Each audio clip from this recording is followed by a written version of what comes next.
The cargo bay of the Celestial Traverse hummed with the low thrum of hyperspace engines, but Rhett Lawson barely noticed. He stood at the edge of the loading dock, watching the Zerathi crew haul away the last of their equipment. The insectoid aliens moved with efficient precision, their chitinous limbs clicking against the metal floor as they prepared for departure. "You're certain you want to stay behind, human?" Captain Zixlar's translator buzzed. His compound eyes reflected no emotion, but his mandibles twitched with what Rhett had learned to recognize as confusion. "This outpost is scheduled for demolition. The planet offers nothing of value." Rhett adjusted the strap of his toolkit across his shoulder. "I've got some repairs to finish on the atmospheric processors." "Standard protocol. I'll catch the next transport in 2 weeks." It wasn't entirely a lie. There were repairs needed. But that wasn't why he was staying. The Zerathi captain's antennae quivered, then he turned away without another word. To species like the Zerathi, logical, efficient, coldly practical, Rhett's decision made no sense. But then again, humans rarely made sense to the galactic community. As the transport ship's engines roared to life and lifted off, Rhett turned back toward the outpost. The dying sun of Kepler 442b cast long shadows across the abandoned mining facility. Somewhere in the ruins, hidden beneath a collapsed storage unit, a creature was dying. And with her, 3 cubs that hadn't even opened their eyes yet. The Zerathi had discovered Vara 3 days ago while clearing debris.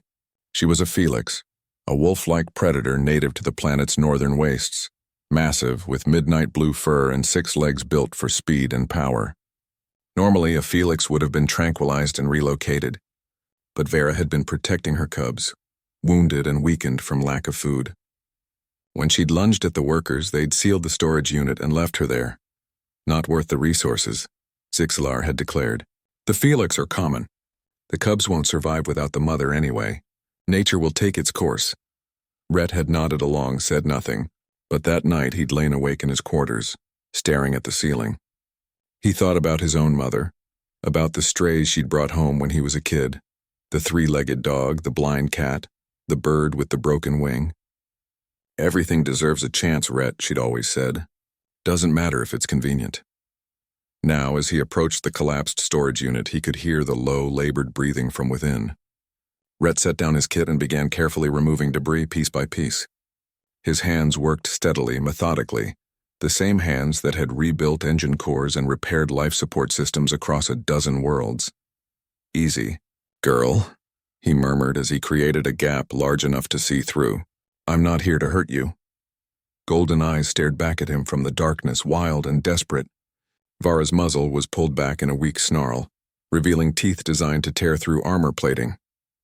Behind her, Rhett could see 3 tiny forms huddled against her body, their fur barely more than fuzz.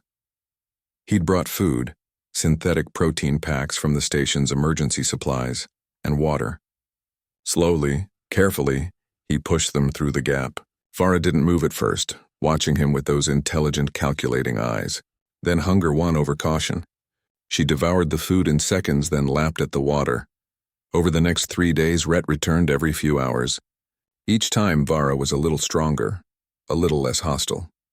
He spoke to her constantly, his voice low and steady, telling her about Earth, about dogs and wolves, about his mother's rescue animals. He didn't know if she understood the words, but she seemed to respond to the tone. On the 4th day, Vara let him touch her. Rhett's hand trembled as he ran his fingers through her coarse fur, feeling the knobs of her spine beneath. She was still dangerously thin, but her eyes were brighter now, alert. The cubs had begun to squirm and make tiny mewling sounds. "You're a fighter, aren't you?" Rhett whispered. "Your species gave up on you, but you weren't ready to give up." He spent another week carefully expanding the opening and reinforcing the area to create a safe den. He rigged up heating elements and a water recycler. He hunted for Vera, using a stunner to take down the rabbit-like creatures that lived in the outpost's perimeter, then processing them into meat.